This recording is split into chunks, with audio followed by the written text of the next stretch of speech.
자, 우리 한번 해보도록 하겠습니다. 자, 창세기를 우리가 쭉 하고 있는데 오늘 13장 차례고, 그래서 12개의 제목을 머릿속에 이렇게 담아두시면 돼요. 창세기 1장, 나는 죄와 다르다, Let me introduce myself. 그 다음에 창세기 2장, 안식일 설명하면서 행복하셔도 됩니다. 창세기 3장, 죄가 그랬어요? 제가 그랬어요. 이게 죄의 본질이라고 말씀드렸고, 창세기 4장, 하나님께 나아가는 법 해서 물음표를 붙였고, 창세기 5장, 그 족보가 등장하죠. 그래서 에녹의 때에 이르렀을 때 그게 파괴되면서 역전의 명수라는 제목으로 I'm your father. 그 다음에 창세기 6장 노아가 등장하면서 그의 어마어마한 걸로 보이는 순종은 은혜의 결과입니다. 7장은 정결, 수상한 정결. 8장은 7장과 8장의 그 극렬한 대비를 통해서 그 중간에 들어가는 시작되는 딱 단어, 하나님께서 기억하사. 이게 그 극적 전환의 핵심이라 그랬고, 창세기 9장에서는 들으셔야 돼요. 대답은 안 하셔도 마음에 담아두시라고 계속 뭐 듣다 보면 생각나실 거예요. 창세기 9장은 여전하시네요. 창세기 10장은 또 족보가 등장하면서 사라진 죽음. 창세기 11장은 바벨탑 사건과 그 다음에 하나님의 그 아브라함을 부르시는 그게 연결이 되면서 죄인의 한수, 하나님의 한수. 그 다음에 지지난주에 했던 창세기 12장은 먼저 초반부에 약속하신 하나님, 후반부에 사고치는 아브라함. 이렇게 갔죠? 자, 어렵지 않습니다.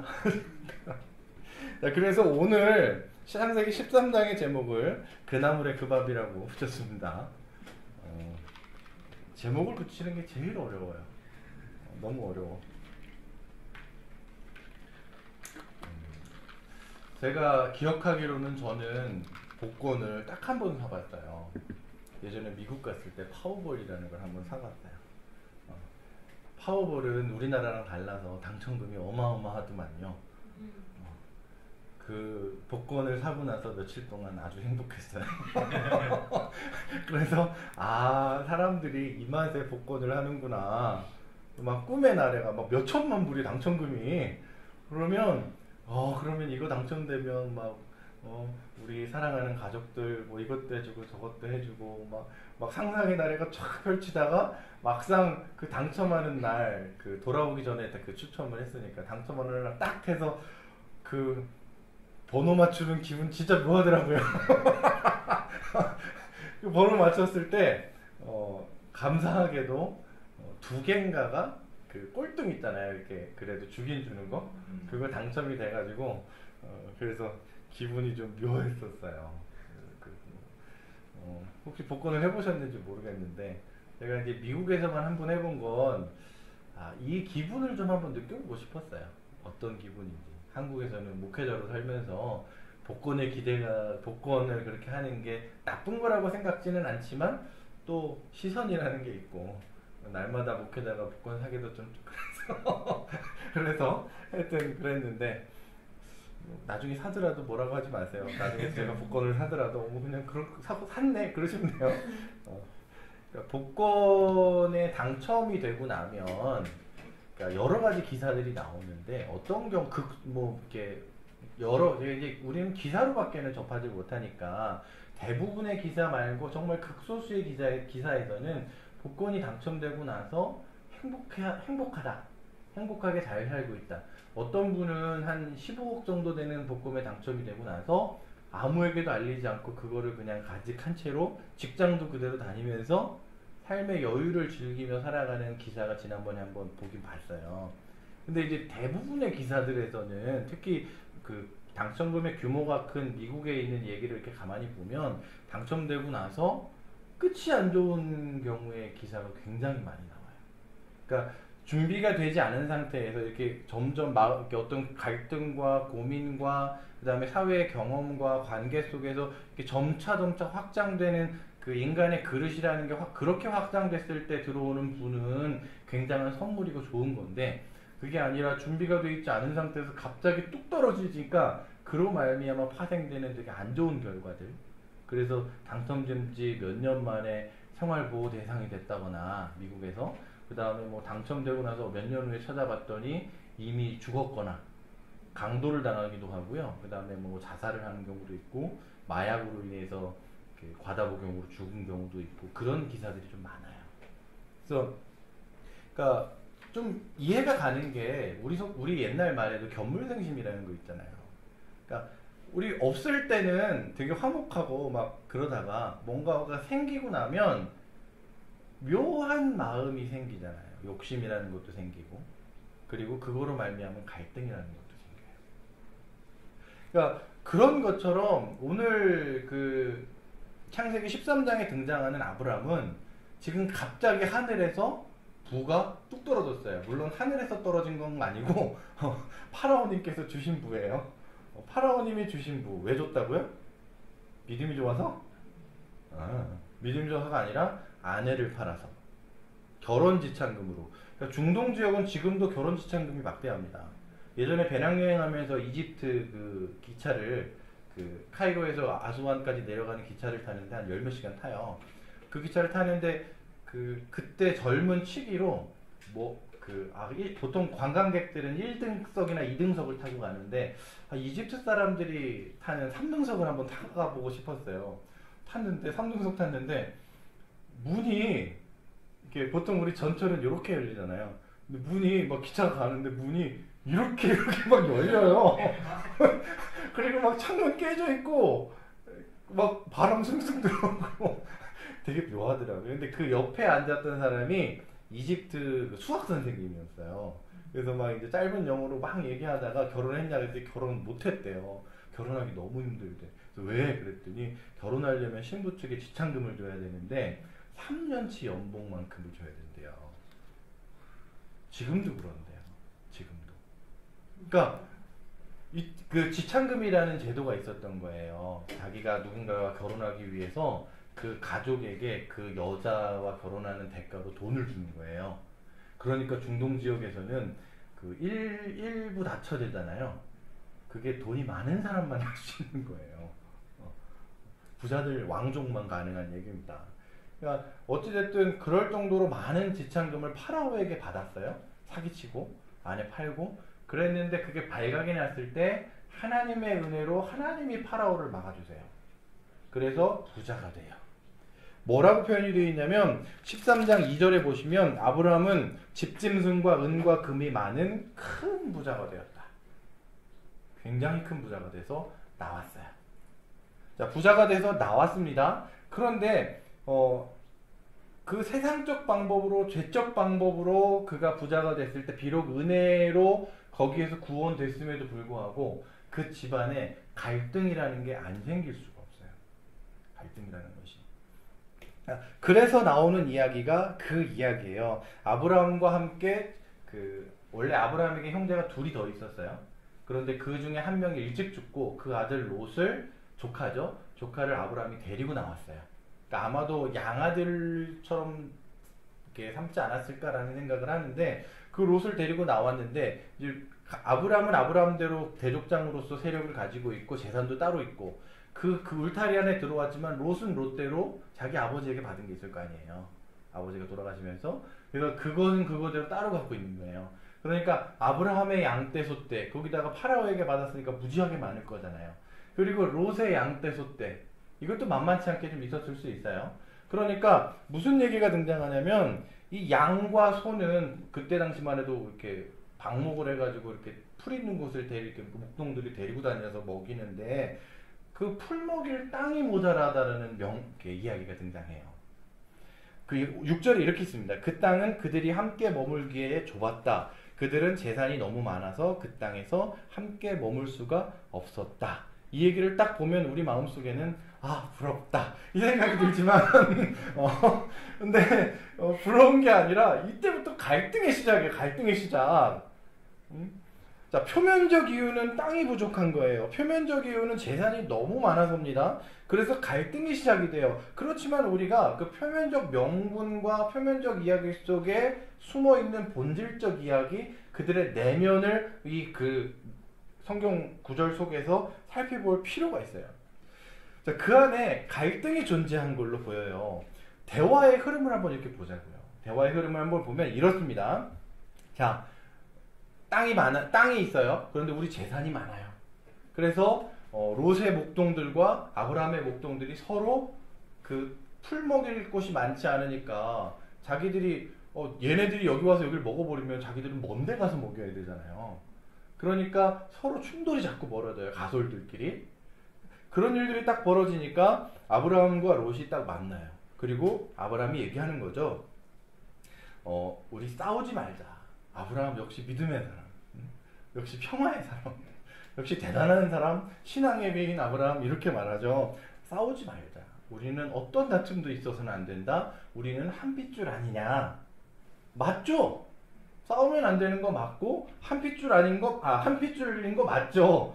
그런데 그 다음이 문제예요. 그러니 우리 따로 떨어져 살자. 이건 당연한 결과가 아니에요. 다툼이 벌어졌는데 그 다툼이 벌어지면 안 된다. 우리 화목하게 있자. 한 핏줄이니까 싸우지 말자. 맞죠? 그런데 여기에서 그러니 우리가 떨어져 살자? 그건 합당한 결론이 아니에요. 자연스러운 결론이 아니에요. 어색한 결론이에요. 왜냐하면 그 속에 아브라함의 본심이라는 게, 의도라는 게 숨겨져 있는 거예요. 대화의 흐름을 쭉 읽어보면 우리끼리 이런 문제가 있는데 그럼에도 불구하고 어떻게든 우리 함께 하자. 그래도 우리 가족이니까 함께 하자가 아니라 어떻게든 떨어지려고 해요. 마치 뭐처럼? 복권 당첨된 사람이 아내랑 조용히 이혼하려고 하는 것처럼 당첨 사실을 밝히지 않고 뭔가 지금 이 안에 갈등이 생기고 있는 거예요. 갈등이. 자, 뭔가 롯에 대한 불편한 마음, 롯에 대한 뭔가 롯대로 힘들 거고, 그런 문제들이 지금 이 입장에서 이렇게 이 문구 속에 들어있는 거예요. 근데 우리가 한 번 더 이렇게 자세히 한번 읽어보면 이렇습니다. 아브라함이 굉장히 성숙한 척 연기해요. 뭐라고 말하냐면 이렇게 말합니다. 거기 보시면 8절과 9절에 대표적으로 나와 있는데, 너와 나 사이에 그리고 너의 목자들과 나의 목자들 사이에 어떤 다툼도 있어서는 안 된다. 우리는 한 핏줄 아니냐? 그죠? 여기까지는 맞아요. 그런데 얘기합니다. 내가 보는 앞에 땅이 얼마든지 있으니, 그 다음 뭐라 그러냐면 따로 떨어져 살자. 네가 왼쪽 하면 나 오른쪽 가고 네가 오른쪽 하면 나 왼쪽 갈게. 굉장히 자비롭고 굉장히 선한 제안인 것 같지만 그 안에 변하지 않는 결론이 하나 있어요. 뭐냐면 너와 나는 헤어져야 돼 라는 거예요. 롯과 떨어지고 싶다는 겁니다. 땅이 얼마든지 있으니 이렇게 하면 되잖아요. 자, 우리가 양떼를 먹일 때 너의 목동들을 오른쪽으로 보내라. 우리의 목동들은 왼쪽으로 보낼게. 그럼 같이 살면서 해결되는 문제잖아요. 근데 그게 아니라 너의 목동 아니라 너가 왼쪽 가면 나 오른쪽 가고 너 오른쪽 가면 나 왼쪽 갈게. 우리는 앞으로 절대 같이 살 일 없을 거야 라는 갈등의 이야기가 담겨있는 거예요. 그럴듯해 보이지만. 그죠? 자, 그래서 롯이 큰아버지의 이야기를 듣고, 그냥 큰아버지라고 표현하겠습니다. 큰아버지인지 작은아버지인지 확실하지가 않아요. 큰아버지의 이야기를 듣고 이렇게, 그러면 좋다. 큰아버지, 저희가 좀 잘못한 것 같습니다. 제가 저희 아래에 있는 애들을 좀 단속을 못해서 큰아버지께 누를 끼쳤네요. 어떻게 조카가 이렇게 좀 단속을 잘해서 큰아버지 말씀도 제가 잘 전달하고 해서 문제없이 우리 가족 아니에요. 같이 있겠습니다. 라고 이렇게 아름다운 제안을 하면 좋겠는데, 롯도 심사가 뒤틀렸어요. 냉큼 골라요. 냉큼. 그러고 나서 이제 그 말을 딱 듣자마자 이미 마음의 갈등의 골이 딱 자리 잡혀 있으니까 갈라서자 할 때 롯은 바로 봅니다. 주변을 돌아봐요. 주변을 돌아보고 이쪽은 광야, 우기에나 바닥에서 파릇파릇 풀이 들어오는 광야지요. 이쪽은 뭐라고 되어 있냐면 주님의 동산과도 같고 이집트와도 같은 소돔과 고모라지요. 평야지요. 그죠? 그러니까 그 주변을 딱 돌아보고 마음에 딱 결심하죠. 그리고 이렇게 얘기합니다. 이렇게 얘기했으면 좋겠죠. 큰아버지께서 그렇게 말씀하시니 아쉽지만 따르겠습니다. 큰아버지께서 말씀하시니 아쉽지만, 저는 정말 큰아버지와 같이 있고 싶지만 어쩔 수 없는 결별, 아쉬운 결별, 그러나 그 모든 건 큰아버지께서 결정하시고 나는 그냥 어쩔 수 없어서 그렇게 결별하는 모양새를 갖춘 다음에 이렇게 얘기하죠. 저는 저쪽으로 가겠습니다 라고 말해요. 극명하게 대조되는 그 땅, 광야와 초원이라는 선택 앞에서 롯이 어디를 선택할까요? 초원을 선택합니다. 평야지대를 선택해요. 이것이야말로 롯과 아브라함 사이에 있는 갈등의 깊이가 얼마나 깊었는지를 잘 보여주는 근거 중에 하나예요. 자, 14절에 롯이 아브라함을 떠나간 뒤에 가요. 그냥 바로 가요. 막 속전속결로 쭉쭉쭉쭉 가요. 갈라설까? 네! 이러고 갈라서요. 그렇게 떠나간 뒤에 갑자기 주님이 아브라함에게 말씀하셔요. 갑자기 등장해요, 하나님이. 이렇게 얘기하십니다. 이게 그 등장은 12장 7절, 그러니까 부르심의 약속, 세 가지 약속 이후에 처음 등장해요. 아브라함이라고 날마다 주님의 음성 듣고 살고, 날마다 기적 체험하고, 날마다 막 하나님의 신적인 계획 경험하고, 막 그런 거 없습니다. 그 사람도 일상의 삶을 살았던 사람이에요. 실주의 삶을 반복하며 살다가 갈등으로 인한 상황에서 하나님이 갑자기 찾아오시고, 갑자기 언약이 등장해요. 자, 12장에 세 언약이 있었어요. 첫 번째, 너로 큰 민족을 이루게 하겠다. 두 번째, 너로 복의 근원이 되게 하겠다. 세 번째, 땅을 너에게 주겠다. 이 땅을 너에게 주겠다. 자, 실체적인 약속, 약간 좀 아리까리한, 확실하지 않은 복의 근원이라는 건 내려놓고, 실체적 약속이었던 민족을 이루겠다 하는 거하고, 땅을 주겠다라고 하는 거 두 개를 아브라함이 믿었다고요? 안 믿었다고요? 안 믿었어요. 땅을 주겠다는 거 안 믿었다는 증거가 뭐라고 말씀드렸어요? 자꾸 이사 가요. 자꾸 남쪽으로 내려가요. 자손을 주겠다라고 하는 거 안 믿은 거 뭐라 그랬어요? 아내를 팔았다 그랬잖아요. 그죠? 그러니까 그런 상황에서 하나님께서 주신 실체적 약속을 믿지 않았던 아브라함에게 하나님이 찾아오셔서 13장에서 언약을 주시는데, 아주 재밌게도 그가 믿지 않았던 두 가지 언약을 다시 언급하세요. 13장 15절에서 16절, 내 눈에 보이는 이 모든 땅을 내가 너와 네 자손에게 주겠다. 안 믿었던 거잖아요. 그리고 그가 믿지 않았던 또 약속, 16절, 내가 너의 자손을 땅의 먼지처럼 셀 수 없이 많아지게 하겠다. 땅과 자손의 약속을 다시 확인시키세요. 그러면 갑자기 등장하셨잖아요. 갑자기 등장하셨으면 우리가 질문을 해야 되는 거예요. 도대체 하나님은 아브라함에게 왜 이런 내용을 말씀하시며, 두 번째, 하나님은 왜 이 타이밍에 갑자기 등장하시냐는 거예요. 이 내용 자체는 우리가 이해해요. 왜냐하면 지금 아브라함이 안 믿고 있거든요. 그러니까 우리가 안 믿고 있을 때 설득하는 거지, 안 믿고 있을 때 재확인시켜주는 거지, 내가 너를 굳건히 믿고 있으면 설득이고 말하고 할 이유가 아무것도 없습니다. 그냥 믿고 있는데 뭘 확인해요? 각서는 불안한 상황 속에서 쓰는 거예요. 그러니까 하나님께서 언약을 주시는 이 약속의 내용을 다시 말하시는 이유는 그냥 쉽게 말해서 안 믿는 겁니다. 그런데 두 번째, 하나님은 왜 이 타이밍에 찾아오셔서 언약을 다시 한번 말씀하신가, 그 시기에 대한 이야기를 우리가 좀 해봐야 될 것 같아요. 오늘 제목이 뭐냐면 그나물의 그 밥이에요. 그죠? 그나물의 그 밥. 독인 개긴, 도찐 개찐. 속담으로 치면 초록은 동색. 성경적 표현으로 말하면 그 아브라함의 그 롯. 무슨 얘기냐면 이 갈등 상황에서 아브라함이라고 성숙한 모습을 보인 게 아니라는 거예요. 롯이라고 성숙한 모습을 보인 게 아니에요. 아랫사람이라고 더 어떻게 양보하고 어른을 모시려고 공경하려고 했던 게 아니에요. 그러니까 이 두 사람은 똑같이 죄인적 모습을 그대로 보여주고 있어요. 아브라함과 롯이 신앙과 불신앙을 대표하는, 하늘을 바라보고 땅을 바라보는 그런 모습을 대표하는 두 인물이 적어도 13장에서는 아니에요. 왜냐하면 지금 아브라함 역시 안 믿고 있으니까 하나님이 그걸 다시 확인시켜 주셨잖아요. 아브라함 지금 믿음의 사람이 아닙니다.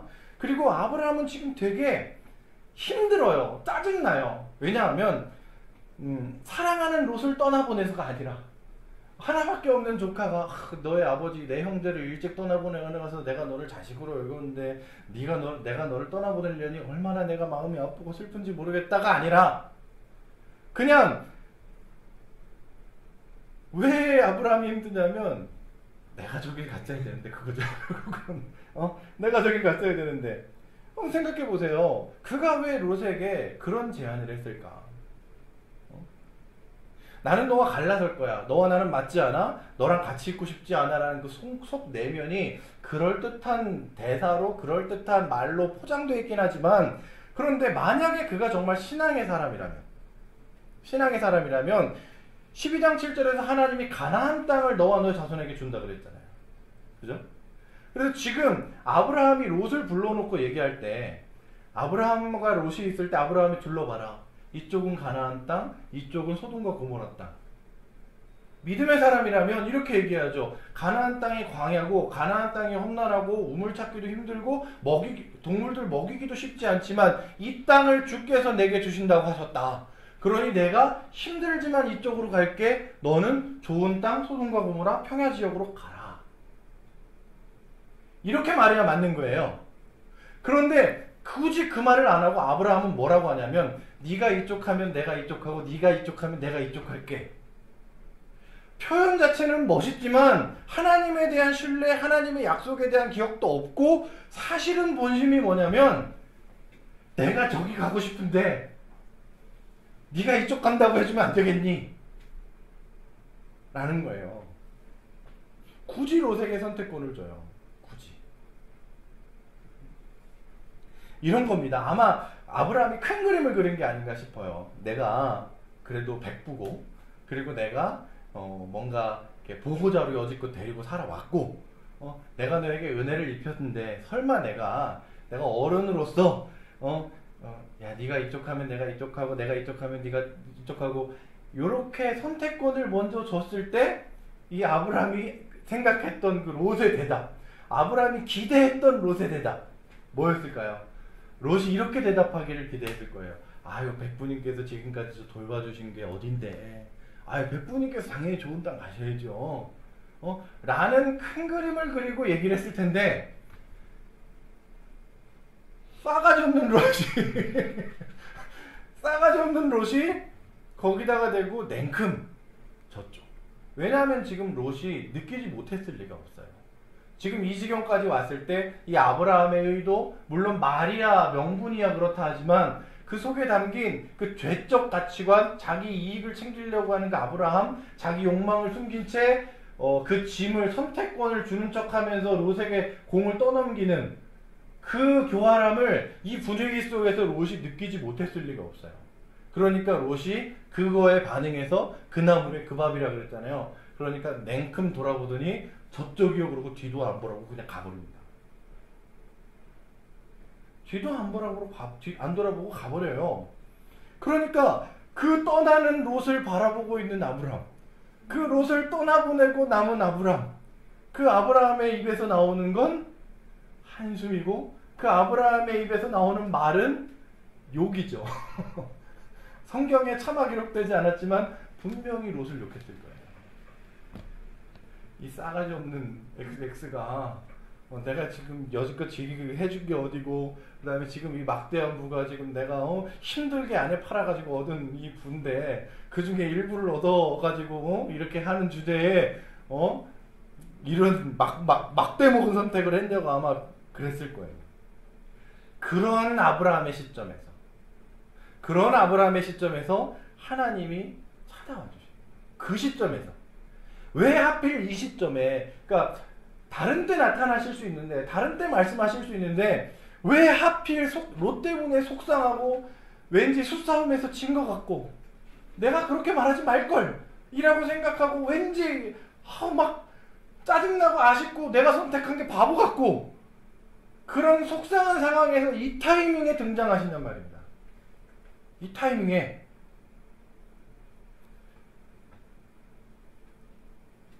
그가 여호와께서 아브라함에게 찾아오셔서 그분의 언약을 확인시켜 주시는데 정말 디테일하고 재미있는 표현이야. 동서남북을 봐라. 이 모든 땅을 너와 네 자손에게 주겠다. 그러면 그 땅 안에는 모두 들어가 있어요. 롯이 지금 향한 그 땅. 아브라함이 지금 끙끙하고 있는, 배 아파하고 있는 그 땅까지도 그 언약의 범위 안에 포함시켜 주세요. 포함시켜주세요. 무슨 얘기냐면 아브라함아 너는 잊어도 나는 안 잊고 있다. 너는 잊어버리고 까먹고 아내 팔고 이사가고 했지만 그러나 내가 회복하고 내가 인도한다. 너는 잊었던 그 언약 내가 이룰 거고 그러니 속상해하지 말고 막막해하지 말아라. 이 메시지가 담겨 있는 거예요. 이 하나님의 언약을 통한 만남을 경험한 아브라함이 있기 때문에 비로소 14장이 가능해져요. 다음 주에 다루겠지만 14장은 뭐냐면 소돔과 고모라 지역에 전쟁이 벌어져요. 침략이 벌어집니다. 그래서 롯이 거기에 머물고 있던 롯이 포로로 잡혀가요. 그러면 그 이야기를 아브라함의 그 가솔 중에 한 명이 탈출해가지고 아브라함에게 와서 얘기해요. 아브라함, 지금 당신의 조카 롯이 잡혀갔습니다. 라는 얘기를 딱 하면 아브라함의 반응이 어떨까요? 이렇게 얘기하겠죠. 누구세요? 이렇게 하겠죠. 누구라고? 나는 그런 애 모르는데? 라고 하는 게 정상이죠. 그나물의 그 밥이라면 13장의 아브라함 수준이라면 그나물의 그 밥 수준이라면 롯을 외면하는 게 정상이란 말입니다. 그런데 참 재밌게도 하나님의 언약 13장의 그 롯과의 갈등과 14장의 그 잡혀간 롯을 구하러 가는 그 장면의 그 사이에 하나님의 약속, 하나님과의 만남이라는 게 자리 잡고 있는 거예요. 그러니까 13장의 아브라함과 14장의 아브라함은 달라요. 13장의 아브라함보다 조금 더 성장해 있고 조금 더 하나님스러워져 있고 조금 더 넉넉한 마음을 갖고 있어요. 그래서 괘씸함에도 불구하고 롯을 구하러 가솔들을 이끌고 전쟁을 하러 가요. 이거 굉장히 위험단이 큰일이란 말입니다.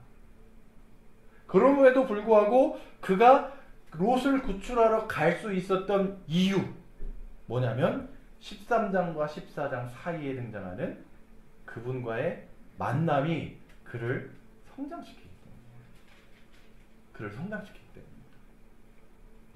자, 13장의 아브람은 그나물의 그 밥입니다. 수싸움에 손해를 봐서 끙끙거리고 있어요. 그 아브람에게 다시 찾아오셔서 언약의 말씀으로 다시 회복시켜 주시고 나니까 비로소 그나물의 그 밥이 아닌 14장의 아브람으로 나타날 수 있었어요. 그죠? 우리도 살면서 똑같은 일들을 많이 겪어요. 우리도 세상 속에 살면서 그나물의 그 밥으로 살잖아요. 그렇지 않아요? 죄인의 가치관, 죄인의 기준, 죄인의 마음을 가지고 세상 속에서 죄인들과 살아요. 그래서 우리 안에 약간 그런 경우가 있어. 미운 사람이 발생합니다. 그리고 품어지지 않는 사람이 발생하고 거슬리는 사람이 발생하고 되게 왜 하나님은 저런 사람한테 저런 은사를 주셔가지고 왜 저런 능력을 주셔서 부러운데 미운 사람이 있어요. 그리고 좀 저런 사람은 좀 하나님 망해야 되는데 너무 잘 먹고 잘 살잖아요. 배고프게. 이런 생각이 들 때도 있어요. 근데 그런 생각을 품으면서 내가 행복하면 괜찮은데 그런 생각 때문에 나는 더 나락으로 떨어진단 말이에요. 그 그나물과 그 밥의 죄인된 가치관에 사로잡혀 있는 한 우리는 여전히 그 지옥과 같은 그 삶 속에서 나 자신을 계속 그 죄 속으로 밀어넣는 악순환을 가지고 살아요. 그런데 한번 기억해 보자고요.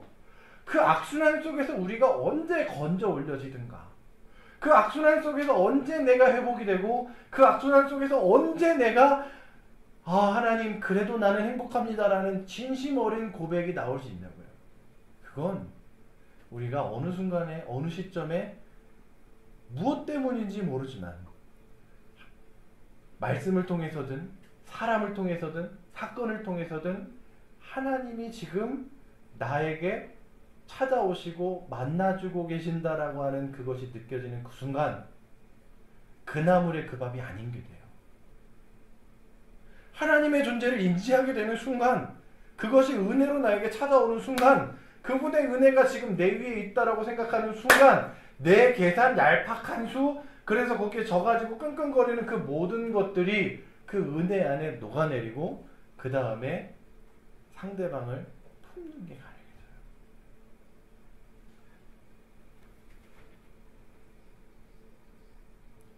우리는 날마다 하나님의 은혜가 필요한 사람입니다.